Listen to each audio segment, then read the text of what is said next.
So now it's recording. So first of all, hello Jayda. Thank you very Hello. much. Thank you very much for taking part in this interview. No problem. First of all, can you introduce yourself to our viewers? Yes, my name is Jayda. I'm currently a master's student at Ludwig Maximilian Universität, but I'm currently in Cairo, Egypt, visiting my family. And do you work also in Egypt? Yes, at the moment I'm working with my old job as a consultant. It's a temporary job until I go back to Munich. Okay, nice. So our first topic is the current situation in Egypt. Yeah. So what does your daily life look like, for example? Yeah, it's been very interesting because they've been on and off about closing my workplace. They prepared us for to work from home, so they decided to do shifts. Like 2 people would go to work and 2 would stay home, and then the next day 2 would stay at home. The ones that were at work and the others would go. So usually it just consists of me either being in the office working or working from home on my work laptop. So Yeah. are you currently facing a shutdown in Egypt? They're discussing a possible shutdown. They have closed down most of like the restaurants and the shops. They're advising us to order takeout, and they would deliver instead of actually going to the shops and eating out. They imposed the curfew on the weekdays from 7 p.m. to 6 a.m.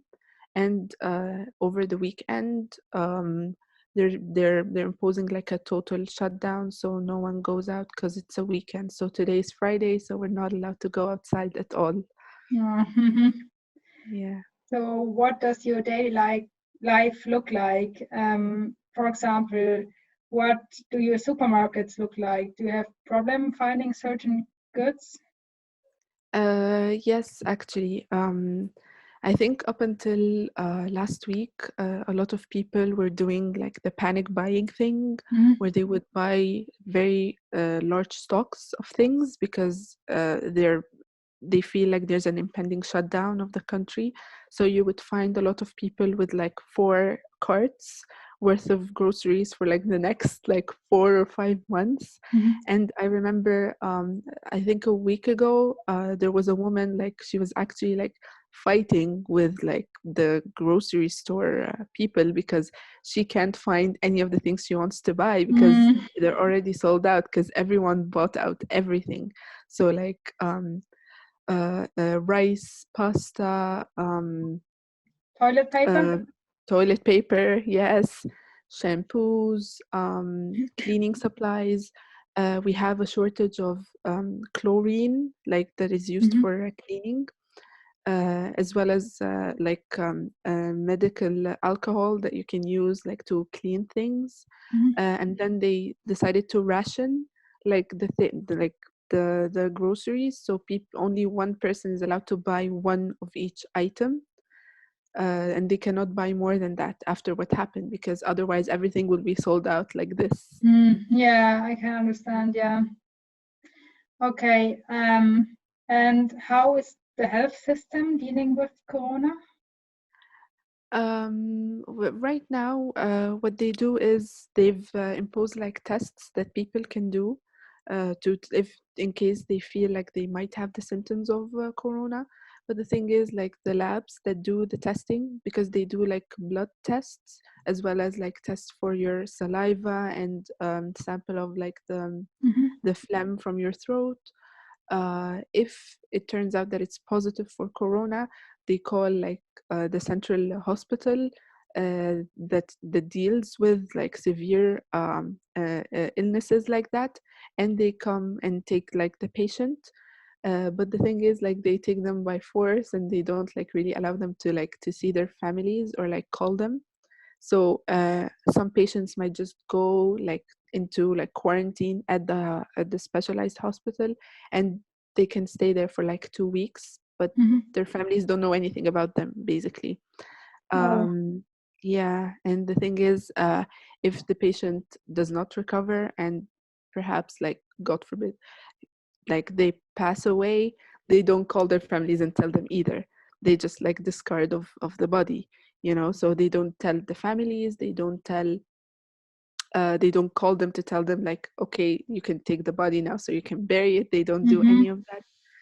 I have a Wow. friend. She told me that her mom's mother, her mom's friend's mother, died of corona, and Mm-hmm. they had to pull a lot of strings to let them take the body, to clean it, to do like the whole burial thing, and then even more strings to allow them to take the body, to have a um, what's it called, like the that Mm-hmm. will transport like Yeah. the body to the burial place. Wow. So yeah, so So I it's kind of a scary situation. Yeah, I can imagine. I think also that many people would not test themselves because they're afraid of the consequences. Exactly, exactly. Like my uncle, he's in Canada right now. He told me, you're better off like quarantining at home because you might, even if you don't have corona, you might contract it at one of the hospitals. So like the health system here is wildly unprepared for some reason. Mm-hmm. Yeah. Yeah, it's the same situation in many countries, I think. Mm. Yeah. Um, Back to the shutdown, like Yeah. how is the curfew checked? Is there a large military presence? They say they put out a lot of like the tanks, the military tanks on Mm-hmm. some of the streets. But I think they put them out when it's time for the curfew, just in case like people are like disobeying the curfew, which is from 7 p.m. onwards. I haven't seen them personally. I've only seen like the small cars that can write tickets for the cars that park illegally, for example. But I haven't seen the actual tanks. Usually because I like try to either stay home or go home before the Mm-hmm. curfew. But by 7 p.m. the streets are empty as hell. Like there's no one in sight. So yeah. Okay. Are there widespread political changes? Do you have information about that? Um, Political changes so far. I haven't heard a lot of like issues regarding the political change. I've only heard that the Minister of Health she traveled to China because she wanted to administer like the vaccines that were being tested over there for corona. Um, she and then she came back. I don't know if she's downplaying it or it's actually not much of a big deal as we Mm-hmm. think it is, but she's kind of downplaying it, and a lot of people are like worried. They feel like no, it's more serious than she's letting on. Mm-hmm. But other than that, there hasn't been much, or maybe I'm not following up with it very much, or maybe there's some things going on that they're not telling. Mm-hmm. I'm not sure, Okay. but yeah. So, all in all, do you feel well informed? um I don't think I'm that well informed because we keep hearing different numbers. They say that only like 400 cases are in Egypt, and only like 90 something of them have actually died of corona. But Mm-hmm. other people say it's over 10,000. Mm-hmm. Um, I read an article this morning that said a reporter, I think she works for The Guardian, but the article was by The Guardian. They said that she was doing some research and she realized that the numbers of people infected by corona are much higher than the government is letting on. So the government, when they found out that she was doing this research and writing this article, they asked her to leave the country.